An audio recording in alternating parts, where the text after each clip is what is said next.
এরপর চালিয়ে নিয়ে যাব। এখন কিছু মূল্যবান বক্তব্য প্রদান করার জন্য মাননীয় বিশ্বজিৎ পাল মহাশয়কে অনুরোধ করছি। কংগ্রেসের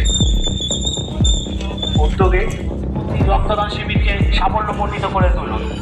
রুদ্রপুর অঞ্চল তৃণমূল যুব কংগ্রেসের 184 নম্বর বুথের উদ্যোগে আজ চলছে স্বেচ্ছায় রক্তদান শিবির। রক্তদান জীবনদান, রক্তদান কোনো কারখানায় তৈরি হয় না। তাই আসুন, এগিয়ে আসুন, আজকের এই মহতি, আজকের এই শিবিরকে সাফল্যমণ্ডিত করে তুলুন। আমরা রক্ত প্রদান করে আজকের এই রক্তদান শিবিরকে সাফল্যমণ্ডিত করে তুলুন। এই রক্তদান শিবির 184 নম্বর বুথের কর্মীবৃন্দদের উদ্যোগে হচ্ছে। তো মঞ্চে উপবিষ্ট সকলকে আমার আন্তরিক শুভেচ্ছা জানাচ্ছি এবং আজকে যারা উদ্যোক্তা, সেই উদ্যোক্তা সকলকেই আন্তরিক শুভেচ্ছা জানাচ্ছি এবং যে ডাক্তারবাবুরা এসেছেন ওনাদেরকেও শুভেচ্ছা জানাই। এবং এই অনুষ্ঠানের আজকে যারা উজ্জ্বল নক্ষত্র, যাদের জন্য এই অনুষ্ঠান, মানে যাদেরকে ছাড়া এই অনুষ্ঠান সম্ভব নয়, যারা আজকে রক্ত দান করছেন ওনাদেরকেও আন্তরিক শুভেচ্ছা জানাচ্ছি।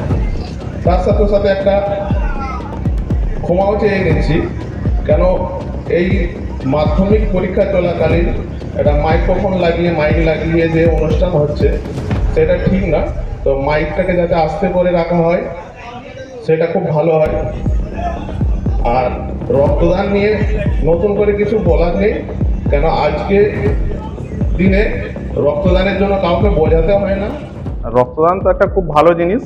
আজকে আমাদের কেশবপুর যুব তৃণমূল কংগ্রেসের তরফ থেকে 184 নম্বর বুথে আজ একটা রক্তদান শিবির হচ্ছে। নতুন উদ্যোগ, প্রথমবার, এবং প্রায় এখনো পর্যন্ত 40-এর ওপর ডোনার হয়ে গেছে, রক্তদান করেছে অলরেডি। আমরা পরের বছরও আবার এই ব্যানারে রক্তদান শিবিরটা করতে পারি। চেষ্টা করব যাতে আরও বেশি সংখ্যক ডোনার আমরা এই রক্তদান শিবিরের দিকে মুখী করতে পারি, সেই চেষ্টা থাকবে আমাদের তরফ থেকে। তো আমাদের একটা দিদিমণির নির্দেশ আছে যে মাধ্যমিক চলাকালীন কোনো মাইক বাজানো যাবে না। তো সেই জন্যই আমি বলেছিলাম যে মাইক বন্ধ করে যাতে অনুষ্ঠানটা করা যায়। মাইক কি সকাল থেকে চলছিল? না, মাইক লাগিয়েছিল কিন্তু মাইক বন্ধ করা ছিল না। আমাদের যেটা হচ্ছে, আমরা যখন এখানে দেখেছিলাম যে মাইক লাগানো আছে কিন্তু মাইকটা বাজায়নি, তারপরেও আমরা বলেছি যে যাতে মাইকটা না চালিয়ে অনুষ্ঠানটা করা যায়। নাম অঞ্জন ঘুঘু। প্রথম কথা বলি, তৃণমূলের পশ্চিমবঙ্গের যে কালচার, সে কালচার সংস্কৃতি সমস্তটাই আজকে বাংলার নষ্ট হতে চলেছে। শিক্ষা ব্যবস্থা থেকে শুরু করে স্বাস্থ্য ব্যবস্থা সমস্তটাই ভেঙে পড়েছে আজকে পশ্চিমবঙ্গের দিকে। আর পশ্চিমবঙ্গের কালচার পুরোটাই বাঙালি যে কালচার, সে কালচারটাকে পুরো সংস্কৃতি নষ্ট করেছে তৃণমূল কংগ্রেস। আজকে যে হাইকোর্টের যে রায়, সেই রায় অনুযায়ী সারা পশ্চিমবঙ্গ জুড়ে শব্দ বা মাইক বাজানো পুরোটাই নিষিদ্ধ আছে, যেহেতু মাধ্যমিক পরীক্ষা সামনে, পরবর্তীকালে উচ্চ মাধ্যমিক পরীক্ষাও আছে। তৃণমূল কংগ্রেসের এই কালচারই হচ্ছে এটা, হাইকোর্টের রায় না মানা, আইন না মানা, এবং যেভাবে দুর্নীতি সারা পশ্চিমবঙ্গের জুড়ে ভেবেছে এবং চারিদিকে বোমা গুলি উদ্ধার হচ্ছে প্রতিদিন, নাবালিকা ধর্ষণ হচ্ছে কোথাও না কোথাও পশ্চিমবঙ্গ জুড়ে। পশ্চিমবঙ্গের যে অবস্থা, ভয়ানক পরিস্থিতি আছে পশ্চিমবঙ্গে, এবং চারিদিকে জঙ্গি কার্যকলাপ চলছে। আমরা দেখতে পাচ্ছি প্রতিদিনই কোথাও না কোথাও আসাম, দিল্লি থেকে STF এরা এসে উদ্ধার করছে জঙ্গিদের এখানে পশ্চিমবঙ্গে।